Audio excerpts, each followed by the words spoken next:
Haleluya. Halo Bapak Ibu Saudara-saudari terkasih dalam Tuhan Yesus Kristus. Kiranya damai sejahtera Allah yang melampaui segala akal memelihara hati dan pikiran kita semua dalam Kristus Yesus Tuhan kita. 2 Samuel 12 ayat 1-5 saya bacakan. Tuhan mengutus Natan kepada Daud. Ia datang kepada Daud dan berkata kepadanya, ada 2 orang dalam suatu kota, yang seorang kaya, yang lain miskin. Si kaya mempunyai sangat banyak kambing domba dan lembu sapi. Si miskin tidak mempunyai apa-apa, selain dari seekor anak domba betina yang kecil, yang dibeli dan dipeliharanya. Anak domba itu menjadi besar padanya bersama-sama dengan anak-anaknya, makan dari suapnya dan minum dari pialanya dan tidur di pangkuannya, seperti seorang anak perempuan baginya. Pada suatu waktu, orang kaya itu mendapat tamu. Ia merasa sayang mengambil seekor dari kambing dombanya atau lembunya untuk memasaknya bagi pengembara yang datang kepadanya itu. Jadi, ia mengambil anak domba betina kepunyaan si miskin itu dan memasaknya bagi orang yang datang kepadanya itu. Lalu Daud menjadi sangat marah karena orang itu dan ia berkata kepada Natan, demi Tuhan yang hidup, orang yang melakukan itu harus dihukum mati. Bapak, Ibu, Saudara-saudari, seringkali ketika mendengar suatu peristiwa yang kurang menyenangkan, kurang baik, orang terlalu cepat untuk mengambil keputusan dan menghakimi terkait peristiwa yang terjadi itu.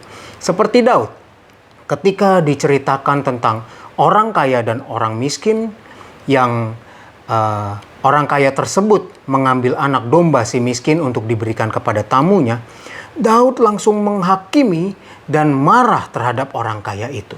Tidak sadar bahwa hal itu dia lakukan terhadap Uria ketika dia merebut istri Uria.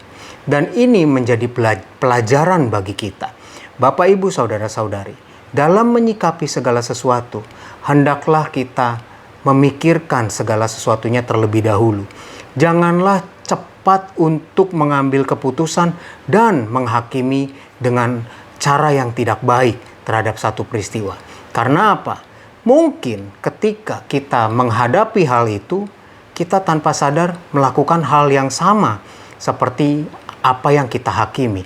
Oleh sebab itu, di dalam Matius 7 ayat 1 sampai ayat yang kedua, Tuhan Yesus mengatakan bahwa jangan kamu menghakimi supaya kamu tidak dihakimi.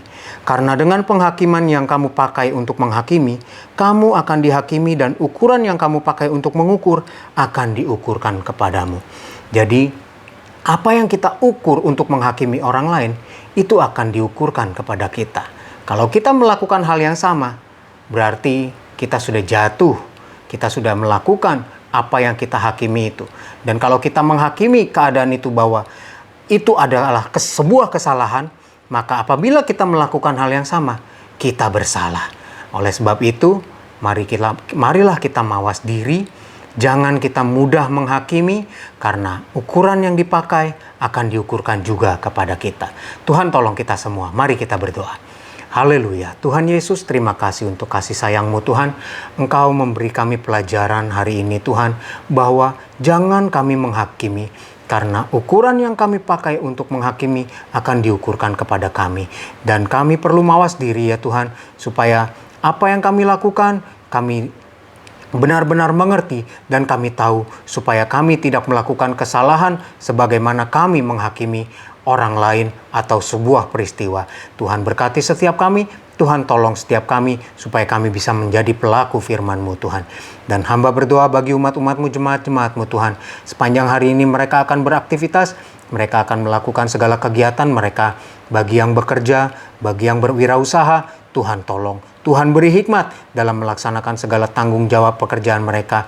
Tuhan berkati, beri urapi Tuhan, beri hikmat-Mu sehingga apapun yang mereka hasilkan, baik barang maupun jasa, pekerjaan-pekerjaan mereka semuanya berkualitas baik. Bagi anak-anak-Mu yang belajar, yang kuliah, Tuhan juga beri hikmat. Tuhan tolong beri pengertian sehingga apapun yang mereka pelajari dapat mereka mengerti, dapat mereka ingat Tuhan, dan mereka dapat menerapkannya dalam kehidupan mereka sehari-hari menjadi berkat bagi banyak orang. Terima kasih Tuhan, dalam melakukan semuanya itu, Tuhan jaga lindungi, berkati dengan kesehatan, kekuatan, pertahanan tubuh yang kuat, jaga lindungi juga dari sakit penyakit, mara bahaya, virus, bakteri, dari orang-orang yang ingin berniat jahat. Jauhkan dari semuanya itu.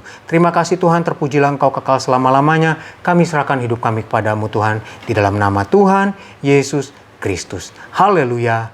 Amin. Kasih karunia Tuhan Yesus Kristus menyertai kita semua. Amin.